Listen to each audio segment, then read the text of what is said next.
আসসালামু আলাইকুম ওয়া রাহমাতুল্লাহি ওয়া বারাকাতুহু। প্রাণপ্রিয় পাঁচ বিবির মুসলমানেরা, ভালো আছেন তো আপনারা?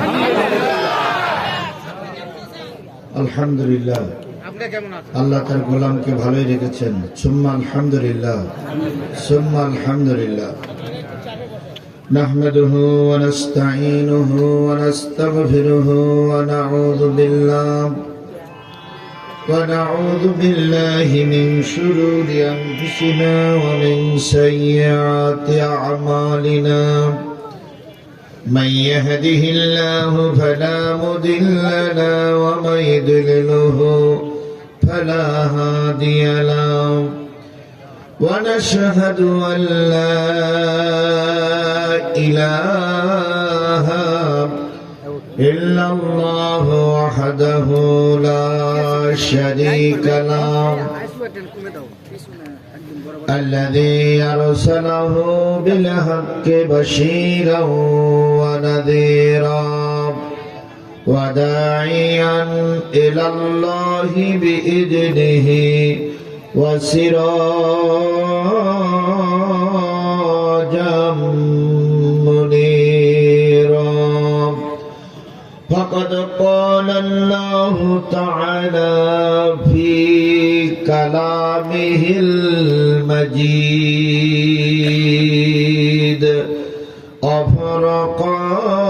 وفرقانه الحميد.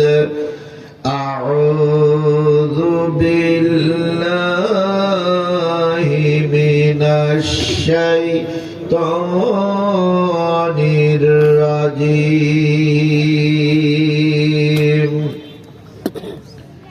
بسم الله الرحمن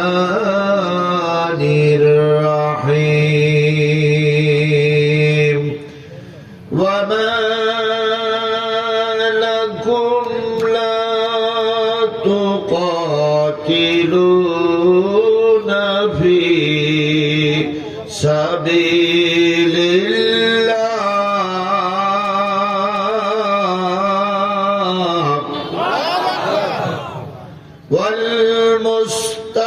والمستضعفين من الرجال والنساء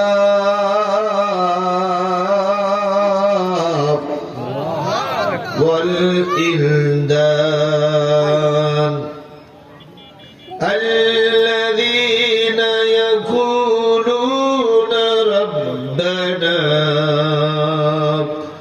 أخرجنا من هذه القرية الظالم أهلها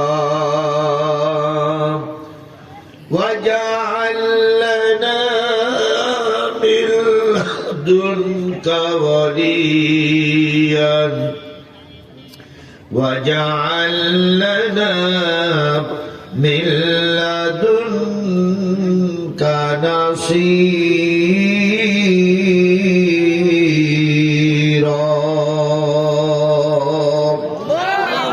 صدق الله المولانا العظيم. إن الله وملائكته يصلون على النبي يا أيها الذين آمنوا صلوا عليه وسلموا تسليما. اللهم صل على محمد وعلى آل محمد كما صليت على إبراهيم وعلى آل إبراهيم إنك حميد مجيد. اللهم بارك على محمد وعلى آل محمد كما باركت على إبراهيم وعلى آل إبراهيم ইন্নাকা হামিদুম মাজিদ। লা ইলাহা ইল্লাল্লাহ, জোরে জোরে লা ইলাহা ইল্লাল্লাহ,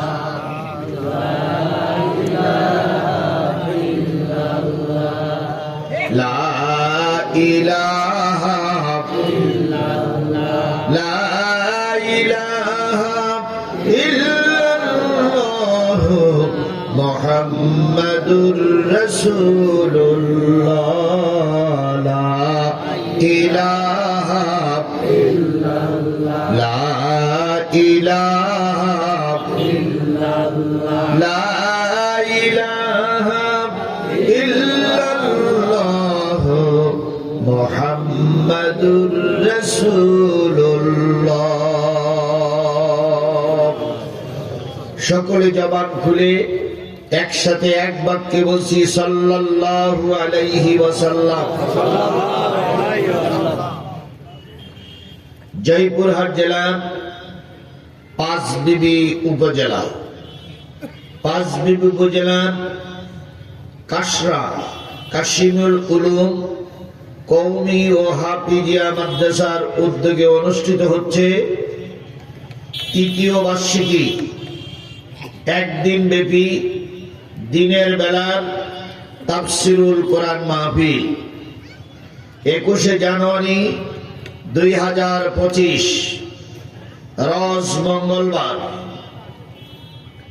আজকের এই তাফসিরুল কোরআন ও ওয়াজ মাহফিলের শ্রদ্ধাভাজন স্বনামধন্য সম্মানিত সভাপতি হযরত মাওলানা মোহাম্মদ আজহারুল ইসলাম, অধ্যক্ষ বাসখুর ফাজিল ডিগ্রি মাদ্রাসা, সহসভাপতি আলহাজ জালাল তালুকদার কাশরা। আজকের এই মাহফিলের আমন্ত্রিত অতিথিবৃন্দ, দাওয়াতি অতিথিবৃন্দ, বিশেষ অতিথিবৃন্দ, উপস্থিত আছেন বিভিন্ন রাজনৈতিক দলের নেতৃবৃন্দ, বিশেষ করে পাঁচবিবি উপজেলার সম্মানিত উপজেলা আমির আমার প্রিয় ভাই ডাক্তার মোহাম্মদ সুজাউল ইসলাম, মঞ্চের সামনে উপবিষ্ট দিনদার পরেজগার মুত্তাকি মুসলমান ভাই ও বন্ধুগণ, পর্দায় অবস্থানরত শ্রদ্ধাশীলা মা ও বোনেরা, আলোচনা করে ধন্য করেছেন আলহাজ মাওলানা মোহাম্মদ আব্দুর রহিম, সহকারী মাওলানা উত্তর জয়পুর দাখিল মাদ্রাসা জয়পুরহাট, সহকারী সেক্রেটারি বাংলাদেশ মাজলিসুল মুফাসসিরিন জয়পুরহাট জেলা। অনেকক্ষণ ধরে কথা বলেছেন। আল্লাহ এই যুবককে বাংলাদেশের সুপরিচিত একজন বক্তা হিসেবে কবুল করে নিক। আরো জোরে বলেন আমিন। আব্দুর রহিম আমার ছোট ভাইয়ের মতো, ছোট ভাই হিসেবে আমি তাকে জানি। এই এলাকার আসলে সে আমার সাথেই থাকে। তৃতীয় বক্তা আবু নাঈম মোহাম্মদ ওলিউল্লাহ হক জাম্বুবানি, কামিল ডাবল MA আরবি বিশ্ববিদ্যালয় কুষ্টিয়া। সকলকে নিয়ে আবারও সালাম বিনিময় করছি। আসসালামু আলাইকুম ওয়া রাহমাতুল্লাহি ওয়া বারাকাতুহু। আল্লাহ পাকের দরবারে কোটি কোটি শুকরিয়া, যিনি আপনাকে আমাকে মুসলমান বানিয়ে আজকের এই খোলা ময়দানে, যেখানে রাতের বেলায় শুধু শিয়ালের আনাগোনা থাকে, সেরকম একটা জায়গায় শুধুমাত্র কোরআনের আহ্বানে, কোরআনের ডাকে হাজার হাজার জনতাকে উপস্থিত হওয়ার তৌফিক আল্লাহ পাক দান করেছেন। এর থেকে বোঝা যায় বাংলাদেশে কোরআন প্রতিষ্ঠা হওয়ার একটা সুবর্ণ সুযোগ এসেছে। আজকের এই উপস্থিতি প্রমাণ করে বাংলাদেশের মুসলমানরা এখন কোরআন ছাড়া আর কিছু বুঝতে চায় না। এর থেকে প্রমাণ করে আমরা আর কাউকে ক্ষমতার মস্তদে দেখতে চাই না, শুধু দেখতে চাই আল্লাহর কোরআনকে। তো যে মালিক আপনাকে আমাকে দয়া করে মায়া করে আজকের এই মাহফিল পর্যন্ত আসার তৌফিক দিলেন, সেই মালিকের দরবারে শুকরিয়া আদায় করছি। কারোর জবান বন্ধ থাকবে না, সকলে মিলে বলছি আলহামদুলিল্লাহ। আরেকটু জোরে বলুন তো আলহামদুলিল্লাহ। কার শুকরিয়া আদায় করলাম? কি বলে শুকরিয়া আদায় করেছি? সুখে থাকি, দুঃখে থাকি, কষ্টে থাকি, বিপদে থাকি, মুসিবতে থাকি, জেলখানা থাকি, বাইরে থাকি, হাসপাতালে থাকি, বাড়ি থাকি, কাজে থাকি, কর্মে থাকি, মাঠে থাকি, দোকানে থাকি, সব ক্ষেত্রে শুকরিয়া আদায় হবে কার? আলহামদুলিল্লাহ। আমরা যখন আলহামদুলিল্লাহ বলি তখন গালের ভিতরে যে বড় জিহ্বাটা আছে, এই জিহ্বাটা নড়াচড়া করে না, চুপচাপ দাঁড়াই থাকে। জিহ্বা নাড়াচাড়া না করে কথা বলতে পারবেন কেউ? হাত তোলেন তো যে হুজুর জিহ্বা নড়বে না কিন্তু ওয়াজ করেই যাব। তাহলে বোঝা গেল জিহ্বা আছে তাই কথা বলি। কি কথা বলেন না কেন? জিহ্বা আছে তাই, জিহ্বা আছে তাই কথা বলি। আচ্ছা বলুন তো, আমার জিহ্বার চাইতে গরুর জিহ্বাটা বড় না ছোট? তাহলে নিশ্চয়ই জিহ্বা থাকলে যদি কথা বলা যায়, তাহলে গরুর কথা বলতে পারবে?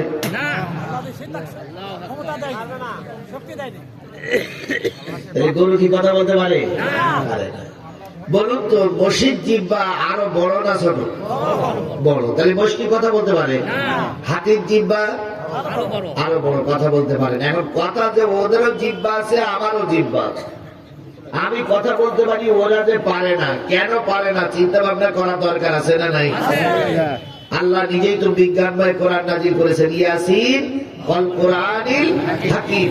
বিজ্ঞানময় কোরআন, এখানেই সব কিছু আছে, কোন জিনিসের অভাব নাই। তুমি আর আমি গরু খাই, কিন্তু গরুর ভিতরে কি আছে এ নিয়ে গবেষণা করার সময় তোমার আমার নাই। তুমি আর আমি দোকানে যাই, কিন্তু দোকানে যে সম্পদগুলো আল্লাহ দিয়েছেন এর গবেষণা করার সুযোগ নাই।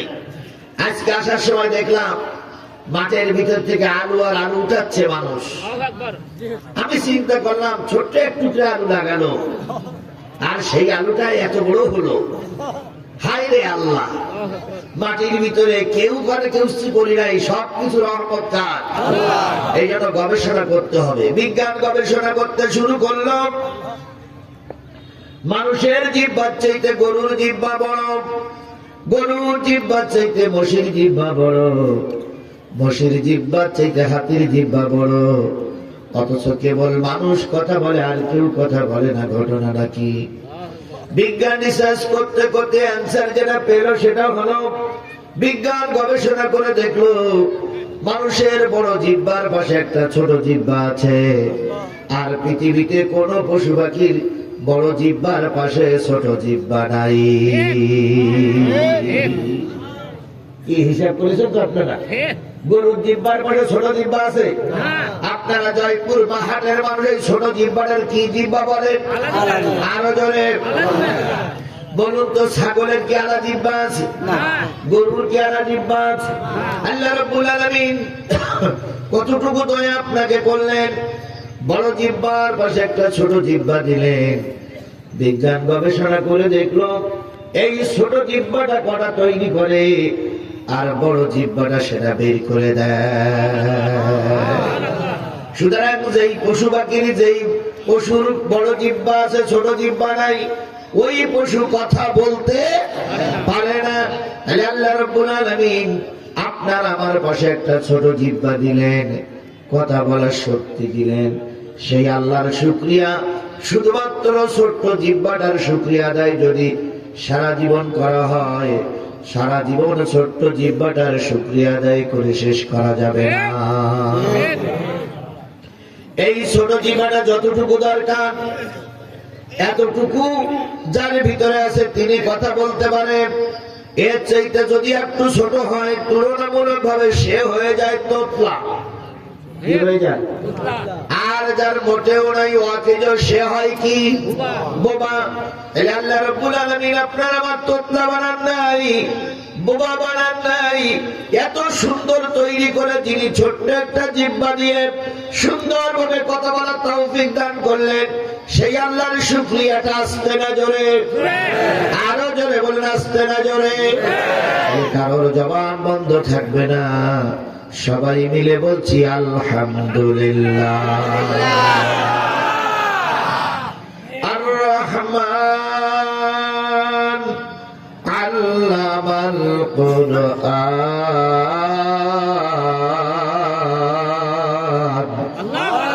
খালাকাল ইনসান আল্লামাহুল বায়ান।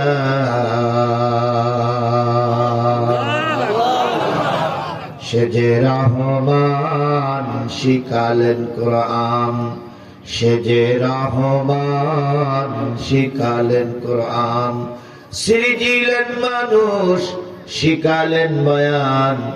মানুষ ছাড়া আসমানের নিচে জমিনের উপরে আর কেউ সুন্দর করে কথা বলতে পারে না। বিশ্ব মানবতার শ্রেষ্ঠ বন্ধু, সমস্ত নবী রাসূলদের শ্রেষ্ঠ রাসূল, আমাদের প্রিয় ভাজন নেতা, যার সুপারিশ ছাড়া কোনো মানুষ জান্নাতে যেতে পারবে না, সেই নন্দিত নেতার নামে দুরূদ আর সালাম সবাই মিলে বলছি সাল্লাল্লাহু আলাইহি ওয়াসাল্লাম। বন্ধুগণ, জীবনে হাজারো কিতাবাদি হুজুর, হাজারো বই পুস্তক পড়ুন, দেখুন তো নবীর চাইতে আদর্শবান মানুষ, নবীর চাইতে ভালো মানুষ, নবীর চাইতে চরিত্র মানুষের সন্ধান আর পাওয়া যায় কিনা? যাবে? যাবে? জোরে বলেন যাবে? তাদের আদর্শে যারা আদর্শিত হয় তারাও হয় এরকমই সুন্দর। সারা জীবন অনেক পীর মাশায়েখরা ইসলামী আন্দোলনের বিরোধিতা করেছে, একজন আর একজনের দিকে সহ্য করতে পারেনি। কেবল ব্যতিক্রম একটা ইসলামী দল, যেই দলটা উদার করে দিয়েছে তাদের মনটা দিয়ে মানুষকে কোরআনের দিকে আসার জন্য আহ্বান করছে। বাংলাদেশের জামাত ইসলামের সম্মানিত আমির ডাক্তার মোহাম্মদ শফিকুর রহমান, তিনি চরমনারী দরবারে, চরমনারী বিশ্বে একটা আশ্চর্য হয়ে গেছে। সারা জীবন আকীদাগত বিশ্বাস নিয়ে কত কথা বললাম, চরমনার কি বলে, চরমনার পক্ষ থেকে কত বিষাদগার করা হলো, কত বাজে কথা বলা হলো, আর সেই জামাত ইসলামের নেতৃবৃন্দ চরমনার দরবারে আশ্চর্য হয়ে গেছে ওরা। এটাই ইসলাম, এটাই কি? এটাই ইসলাম, এটাই ইসলাম, এটাই ইসলাম। তুমি আমাকে গালিগালাজ করবা আর আমি তোমাকে বুকে তুলে নেবো, এর নাম ইসলাম।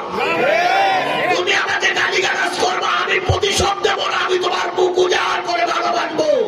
তুমি আমাকে মারবে, আমি মাঠটারে ফুল দিয়ে বরণ করে আমার খাওয়াই তোমাকে অংশীদার করাবো, এর নাম ইসলাম, এর নাম ইসলাম, এর নাম ইসলাম। এই ভালোবাসা পৃথিবীর কেউ দেখাতে পারে না, শুধুমাত্র ইসলামের পক্ষে যারা থাকে তারা ছাড়া। কথা বলেন, কথা বলেন। আল্লাহ নবী এই আদর্শ আমাদের দেখিয়েছেন, এ পথ আমাদের দেখাইছেন, আমরা সেই পথের প্রতীক হয়ে চলতে চাই। আল্লাহ আমাদের কবুল করুক, সকলে মিলে বলুন আমিন। আমার প্রিয় সাথীরা, নবী সাল্লাল্লাহু আলাইহি সাল্লামের সঙ্গে খাদিজার যখন বিয়ে হয়, নবীর বয়স তখন ছিল কত? খাদিজার বয়স ছিল তখন কত? 40। নবীর সঙ্গে যখন খাদিজার বিয়ে হয়, মা খাদিজাতুল কুবরা রাদিয়াল্লাহু তাআলা আনহা নবীকে বাসর ঘরে অনেক কথাবার্তা বিনিময় হচ্ছিলেন, যেহেতু একটু বয়স্ক নারী আর ইনি যুবক মানুষ। কথাবার্তার এক পর্যায়ে আল্লাহর নবীর সামনে ছোট্ট একটা বাচ্চাকে খাদিজা ডাকলেন। বাচ্চাটা নবীর সামনে যখন আসলো, খাদিজা বললেন, ও মুহাম্মদ সাল্লাল্লাহু আলাইহি ওয়াসাল্লাম, বাসর ঘরে একে অপরে অনেকের অনেক কিছু দেয়, আমি আপনার জন্য কিছুই দিতে পারলাম না, শুধু এই ছোট্ট বাচ্চাটারে আপনার খাদে হিসেবে উপহার দিলাম। নবীজি বললেন, খাদিজা এই ছোট্ট বাচ্চাটা তুমি কোথায় পেয়েছো? খাদিজা রাদিয়াল্লাহু তাআলা বললেন, নবীজি ও আব্দুল্লাহর বেটা মুহাম্মদ, আমি ওয়াকাজের মেলা থেকে এই বাচ্চাটারে কিনে নিয়েছিলাম। এবার বাচ্চাটার নবী জিজ্ঞেস করলেন, তোমার নাম কি? বাচ্চাটা বললেন, আমার নাম জায়েদ। তুমি ওয়াকাজের মেলায় কিভাবে আসলে? বাচ্চাটা বললেন, ও আল্লাহর বান্দা ও মুহাম্মদ সাল্লাল্লাহু আলাইহি ওয়াসাল্লাম, আমি আমার বাবা আর আমার মা তিনজন ওয়াকাজের মেলায় এসেছিলাম। ওয়াকাজের মেলায় পৌঁছানোর আগে দূরে একটা জায়গায় তাবু করে আমার বাবা মা আর আমরা ঘুমিয়েছিলাম। হঠাৎ করে মক্কার কিছু লোক আমাদেরকে কিডন্যাপ করলো, আমাকে কিডন্যাপ করলো, মক্কার বাজারে বিক্রি করলো। এই ধনাঢ্য মহিলা তিনি আমাকে কিনে নিয়ে আসছিলেন, আজকে আপনার খেদমতে আমাকে উপহার দিয়ে গেলেন। আল্লাহর নবী ছোট্ট বাচ্চাটারে গালে চুমা দিয়ে বললেন, বাবা ভুলে যেও না, আজকে থেকে আমি তোমার বাবা। খাদিজাকে লক্ষ্য করে বললেন, এ তোমার মনিব নয়, এ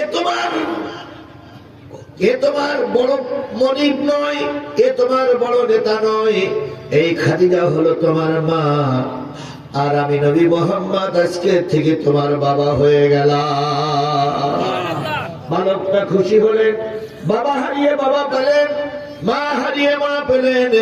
বলুন তো, যেদিন নবীর সঙ্গে জায়েদের পরিচয় হয় তখন নবীর বয়স কত?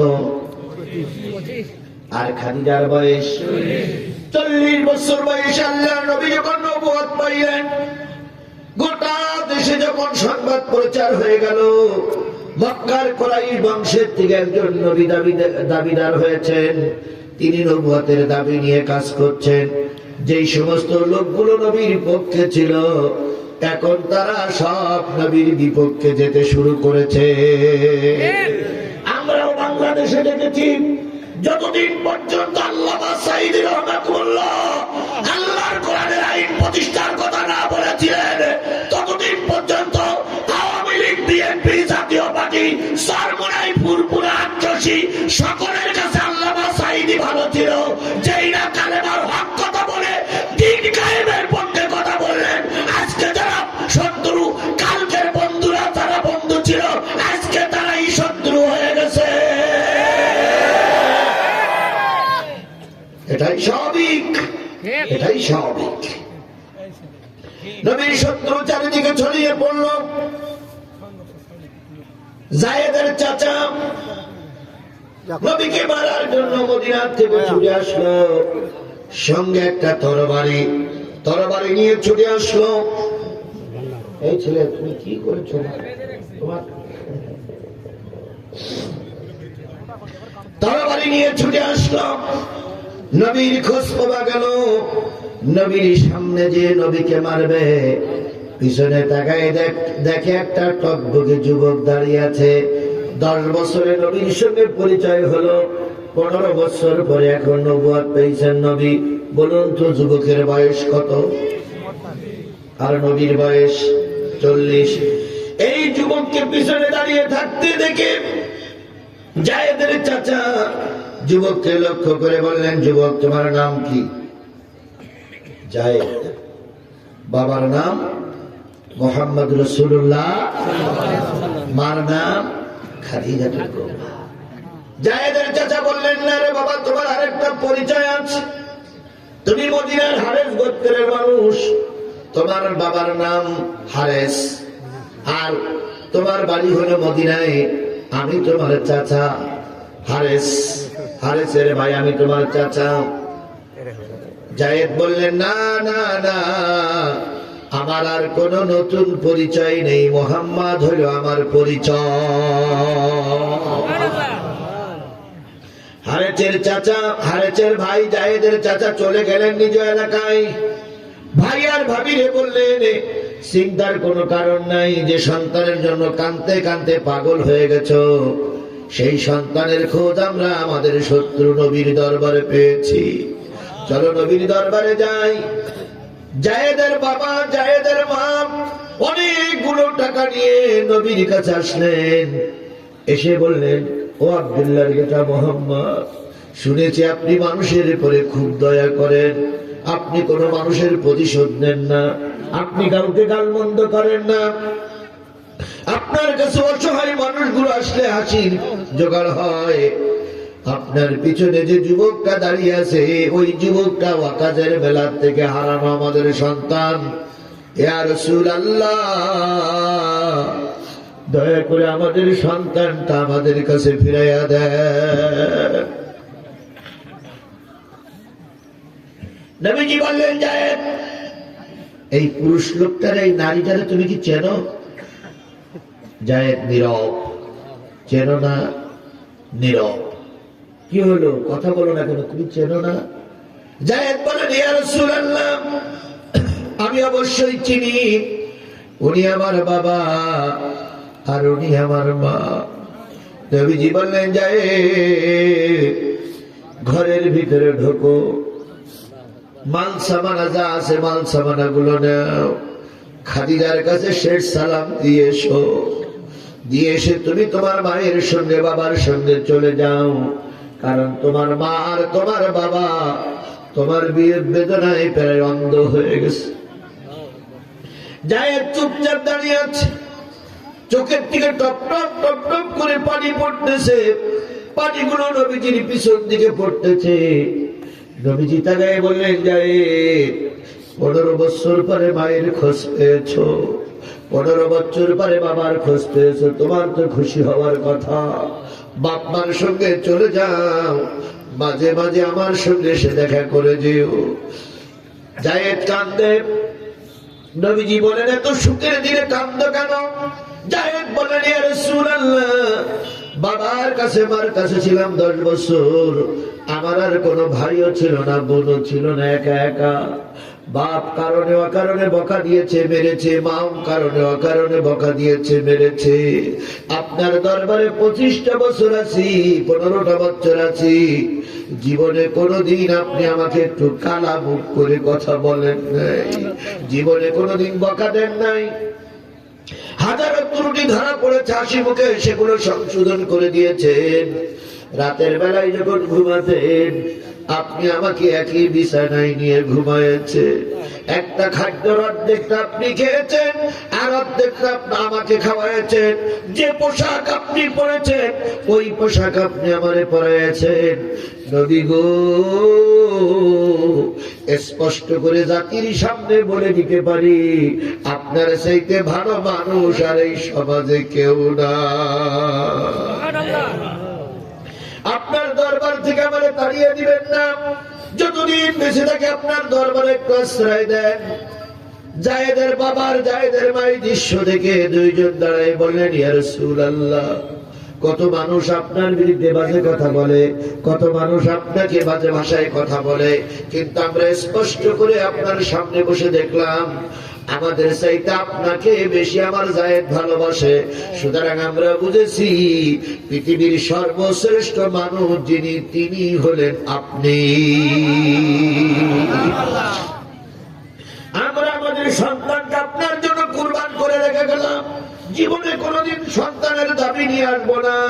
তবে বাপ মা যদি মনে চায় একটু মাঝে মাঝে আসলে পরিচয় করাই দিয়েন। নবীজি বললেন, যাও, পরিচয় করাই দেওয়া হবে।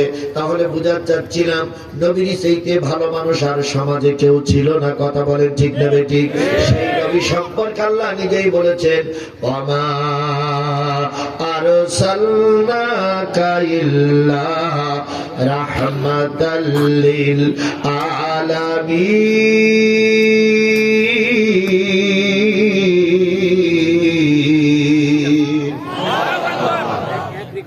আমার ভাইরা, তাহলে সেই নবীর আদর্শ আমাদের ভিতরে তৈরি করতে হবে। আর ওই নবীর নাম শোনার পরে যদি কেউ দুরূদ শরীফ না পড়ে, তাহলে ওই ব্যক্তি হয়ে যায় বড় কৃপণ। তাই সবাই মিলে নবীর নামে দুরূদ শরীফ পড়তেছি, সবাই বলছি সাল্লাল্লাহু আলাইহি ওয়াসাল্লাম। বন্ধুগণ, আমি আপনাদের সামনে সূরা নিসার একটা আয়াত তেলাওয়াত করেছি। তেলাওয়াতকৃত আয়াতটির পরে কথা হবে কোন পর্যন্ত? কোন পর্যন্ত বলেন? আসর ওয়াক্ত পর্যন্ত। কোন পর্যন্ত? সবাই মিলে বলেন কোন পর্যন্ত? আমি প্রায় বলি, আপনারা হয়তো শুনে কষ্ট পান কিনা, আমার সবচেয়ে বড় শত্রু হলো বাংলাদেশের মুয়াজ্জিন গুলো। বিরাট শত্রু এদেশের। যদি বলেন হুজুর শত্রু আমলি হলে না মুয়াজ্জিন হইল কি করে? মুয়াজ্জিন হলে এই কারণে, আমি এতগুলো লোক দেখে তো কয় হাজার কত হাজার লোক আর মা বোনেরা আছে রাস্তাঘাটে চারিদিক লোক, এতগুলো লোক সব সাজিয়ে গুজিয়ে নিয়ে কেবল বসে সূরা নিসার ৭৫ নম্বর আয়াতের আলোচনা শুরু করব। ১০-১৫ মিনিট হতে না হতেই মুয়াজ্জিন ডাক দেয় আল্লাহু আকবার। কেন মুয়াজ্জিন তুই ২ ঘন্টা পরে আযান দিতে পারলি না? আমরা কেবল অষ্টা শুরু করেছি, ২ ঘন্টা পরে আযান দিলি তো কি হইতো? তা না করে আমাদের শুরু শত্রুতা করে আযান দিল। আচ্ছা বলুন তো, মুয়াজ্জিনের রক্ত হলে মুয়াজ্জিনের চুপ করে থাকার কোন সুযোগ আছে? এই মুসলমান কথা বলে সুযোগ আছে? এই জন্য আপনার ওয়াজ হয় নাই না হোক, ওর তাতে কেলা ছেড়া যায়। ও তো হলি আযান দেবে। তাহলে ওক্ত হলে আযান দিবে কিসের জন্য? নামাজের জন্য। বলুন তো, এই ওয়াজের দাম বেশি থাকে না নামাজের দাম বেশি? আমরাও তখন ছেড়ে দিয়ে কোথায় যেতে হবে? নামাজের জন্য যেতে হবে। এই জন্য আমি আপনাদের কাছে দয়া করে অনুরোধ করবো, রাস্তাঘাটে দোকানে পশারিতে সময় খুবই কম। যদি ৪টে আযান দেয় তাহলে আর কয় মিনিট বাকি আছে দেখেন তো?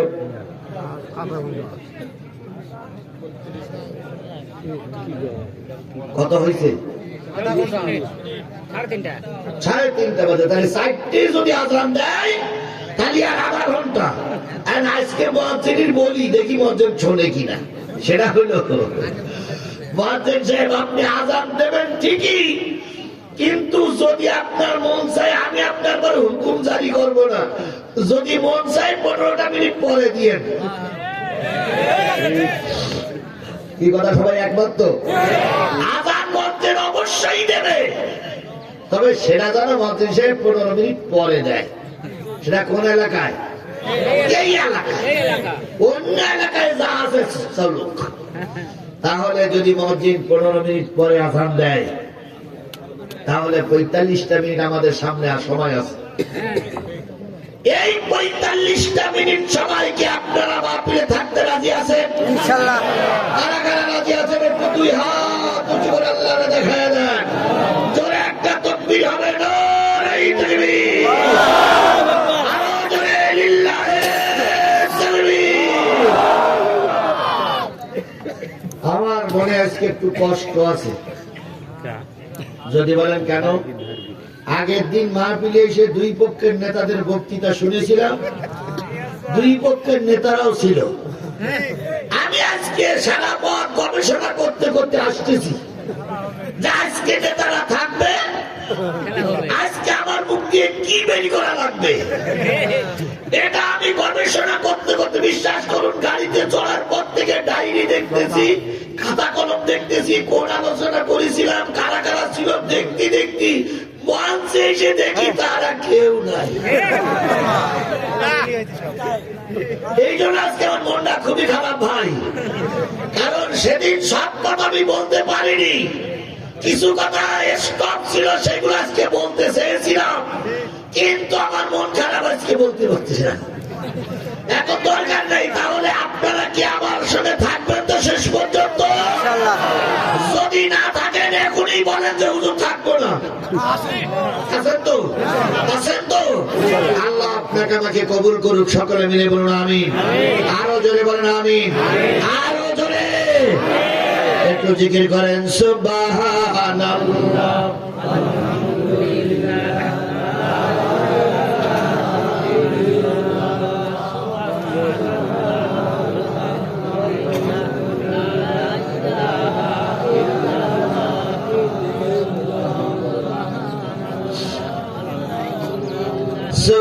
সুবহানাল্লাহ আলহামদুলিল্লাহ লা ইলাহা ইল্লাল্লাহ। সুবহানাল্লাহ আলহামদুলিল্লাহ লা ইলাহা ইল্লাল্লাহ লা ইলাহা ইল্লাল্লাহ মুহাম্মাদুর রাসূলুল্লাহ সাল্লাল্লাহু আলাইহি ওয়াসাল্লাম। বন্ধুগণ, যেখানে বসে মাহফিল করছে এর থেকে মসজিদ কত দূর? পাশে। আচ্ছা, এই মাঠে যদি যে ছেলেরা আজকে মাহফিল দিল ওই ছেলেরা যদি যাত্রা গান দেয়, মসজিদের কোনো ক্ষতি হবে? হবে না। তাহলে ওরা আগামীতে যাত্রা গান দেখ। কারা কারা পক্ষে আছেন হাত তোলেন। একজন আছে, বুঝতে পারি। তাহলে যাত্রা গান দেখ, এটাকে আপনারা চান? কোরআন শরীফের আলোচনা চলুক, এইটাকে আপনারা চান? জোরে বলেন চান? যাত্রা গান দিতে গেলেও টাকা খরচ হয়, কোরআনের মাহফিল দিতে গেলেও টাকা খরচ হয়। কোরআনের মাহফিল দিয়ে যদি এই যুবকেরা লস খায়, কোরআনের মাহফিল দিয়ে এই যুবকেরা যদি পিছনে থাকে, ওদের ভিতর থেকে কেউ না কেউ বক্তব্য দিবে যে কোরআনের মাহফিল একবার দিলাম লস হলো, এবার যাত্রা গান দিয়ে দেখি। আর আমাদের দেশের একদল নেতারা তো মাহফিল দেখে জ্বলিয়ে পুড়িয়ে ছাই হচ্ছে। আপনাদের জয়পুরহাট জেলার আমির, জেলা জামাতের আমিরের নাম কি? ডাক্তার ফজলুর রহমান। ফজলুর রহমান। আর বাংলাদেশে আর একজন নেতা আছে, তার নামও ফজলুর রহমান। তিনি কোন দলের লোক তা আমি বলবো না। তিনি বলতে চাইছেন যে হুজুররা হেলিকপ্টার ওয়াজ করতে আসে, গাড়িতে ওয়াজ করতে আসে, সারা রাত ধরে ওয়াজ নসিহত করে। এটা সৌদি আরবে নাই, এটা ইরানে নাই, এটা কুয়েতে নাই, এটা মালয়েশিয়ায় নাই, আমাদের দেশে এটা হতে দেওয়া যাবে না। উনি বলতেছে আমাদের দেশে যাত্রা গান হবে, সিনেমা হবে, পুতুল নাচ হবে, মেয়েরা ড্যান্স দেবে, সেগুলো বাদ দিয়ে ওয়াজ নসিহত চলতেছে। এই লোকটা যদি আপনাদের কাছে এসে বলে যে আমার এমপি বানাইলে আমি দেশে শান্তি দেব, যেই ব্যক্তি কোরআনের কথা সহ্য করতে পারে না, ওই ব্যক্তি বাংলাদেশের মুসলমানদের ভোটে আর যাই হোক এমপি হওয়ার যোগ্যতা রাখে না। কথা বলেন, কথা বলেন, কথা বলেন। সুতরাং যে ফজলুর রহমান এই কথাটা বলেছে, আমার কথা হয়তো ওই লোকদের কানে চলে যাবে। তিনি যে এলাকার মানুষ হন, ওই এলাকার ফজলুর রহমানকে বয়কট করা সকল মুসলমানদের জন্য এখন ফরজ। আচ্ছা, এবার বলুন, আপনাদের এলাকায় যদি ওই রকম কোন নেতা থাকে যে মাহফিলেও যায়, মেয়ে নাচানের অনুষ্ঠানও যায়, যাত্রা গানেও যায়, মাহফিলের সভাপতি হয়, এই লোকটাকে কি ভোট দিয়ে নেতা বানাবে কোন মুসলমানের জন্য জায়েজ? জোরে বলেন জায়েজ, আরো জোরে বলেন জায়েজ। তাহলে আগামীতে টার্গেট নিতে হবে কে কোরআনের পক্ষে আর কে গানের পক্ষে, কে যাত্রা গানের পক্ষে আর কে কোরআনের পক্ষে। আবার মেয়ে নাচানে অনুষ্ঠান আমার ছেলেরা বন্ধ করে দিয়েছে, তাই তিনি অন্য জায়গায় দিয়ে হুমকি দিয়েছেন আবার সরকার যদি ক্ষমতায় আসে ওই জায়গায় আবার মেয়ে নাচাবো। খোদার কসম, তোমার ওই জালেম সরকার আর ক্ষমতায় আসবে না। ওই ভূতের স্বর্গে বসবাস করছো, গোটা বাংলাদেশে ঘুরে আমার যা বিবেক, আমার যা কাণ্ড জ্ঞান হয়েছে, আল্লাহর কসম এই অবস্থা যদি বিরাজমান থাকে, আগামী সংসদ হবে টুপিওয়ালাদের সংসদ, আগামী দেশ হবে টুপিওয়ালাদের দেশ, আগামী গণভবন হবে টুপিওয়ালাদের গণভবন।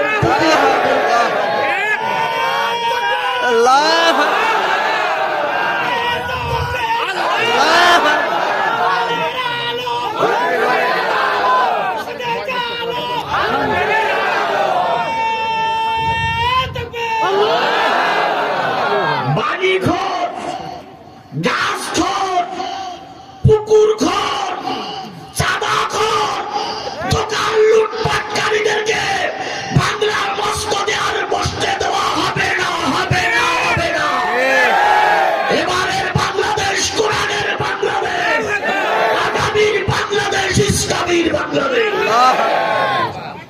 তা সেই ইসলামী বাংলাদেশ টিকায় রাখার জন্য যুবকদের হাতকে শক্তিশালী করতে হবে। যুবকরা যদি মাহফিল না দিয়ে যাত্রা দেয়, এ সমাজে নিশ্চয়ই অন্যায় কাজের প্রচলন ঘটবে। কথা বলেন ঠিক না ঠিক? যুবকরা জীবনের ঝুঁকি নিয়ে, রিস্ক নিয়ে কোরআনের মাহফিল দিয়ে 2 লাখ টাকা খরচ করেছে। এই 2 লাখ টাকায় যদি 1 লাখ টাকা কালেকশন হয় আর 1 লাখ টাকা যদি লস থাকে, ওই যুবকের আগামী বছর যাত্রা গান দেবে। কোরআনের মাহফিল বন্ধ করে যাত্রা গান যদি ওরা চালু করে, এর জন্য এই মুসল্লিরা সবাই দায়ী, আমরা সবাই দায়ী। সুতরাং ওদের এই কোরআনের মাহফিল চালু রাখার জন্য আজকে ওদের হাতকে শক্তিশালী করতে হবে। সেই শক্তিশালী দোয়া দিয়ে হবে না, লাঠিবাজি করে দিলে হবে না। সেই শক্তিশালী করতে গেলে পকেটে কিছু টাকা বের করে ওদের হাতে দিতে হবে। আপনারা কি রাজি আছেন আমার কথার সঙ্গে? আপনারা কি রাজি আছেন আমার কথার সঙ্গে? আপনারা কি রাজি আছেন আমার সঙ্গে? এই ছেলেদের হাতকে শক্তিশালী করার জন্য কিছু টাকা দিতে হবে। কারা কারা রাজি আছেন? একটু হাত তোলেন। কারা কারা রাজি আছেন? আল্লাহ হাতগুলো কবুল করুন। আরো জোরে বলেন। আমি কিন্তু আবারও স্মরণ করাই দিচ্ছি, মাঠে প্রচুর আলু। আল্লাহ এবার আলুতে বাম্পার দিয়েছেন আপনাদের। এই আল্লাহ এই আলুগুলো সুন্দরভাবে ঘরে তোলার এবং তার থেকে মুনাফা অর্জন করার তৌফিক দান করুন। আমি আপনাদের কাছে সর্বনিম্ন দাবি করবো 20 টাকা, উপরে 50, 100, 200, 500, 1000, 2000, 5000, 10,000 টাকাগুলো ওদের কাছে দিয়ে কোন সূরা থেকে আলোচনা করব? সূরা নিসা। কয়টা আয়াত? একটা আয়াত। এই একটা আয়াতের ভিতরে আজকে সব কিছু আসবে আমি ধারণা করে আসছি। সুতরাং টেনশনের মতো কোনো কারণ নেই। শুধু টাকাটা তুলে ওদের হাতে দিয়েই আমি ওদেরকে ছেড়ে দেবো, বাকিটা আমরা দেখবো ইনশাল্লাহ। তাহলে 20 টাকা, 10 টাকা, 10 টাকা যদি থাকে 10 টাকাও দিবেন, 10 টাকা, 20 টাকা, 50, 100 সবাই পকেটে হাত ধরে ছেড়ে দাঁড়াও দাঁড়াও দাঁড়াও, এখন দিবেন, এখন দিবেন। আচ্ছা হচ্ছে বন্ধুগণ, কারা কারা টাকা বের করেছেন হাত তোলেন। কারা কারা বের করেছেন? 10 টাকা হোক, 5 টাকা হোক, 2 টাকা হোক, আর তারপরে 1 টাকা তো নেই এখন। 2 টাকা হোক, 2 টাকা হোক, 5 টাকা হোক, 10 টাকা হোক, 20 টাকা হোক, এবার বের করেছেন। মাশাআল্লাহ, আমিও বের করেছি। এবার আপনারা দেন দেন দেন দেন, ছেলেরা যাক, ছেলেরা দেন দেন। মাশাআল্লাহ, 500 টাকা 1000 হয়ে গেছে। মাশাআল্লাহ, জাযাকাল্লাহ। তাই না? জি বাবা, জি আজকে দিয়ে আরেক গ্রুপ দিয়ে 500 টাকা দেন। আপনারা দেন, আপনারা দেন, আপনারা দেন। মাশাআল্লাহ, 1000 টাকা। ভাই কিনা ও প্রবাসী একজন 1000 টাকা দিচ্ছে। মাশাআল্লাহ, আরেক ভাই 1000 টাকা। জেসমিন 1000 টাকা। মাশাআল্লাহ।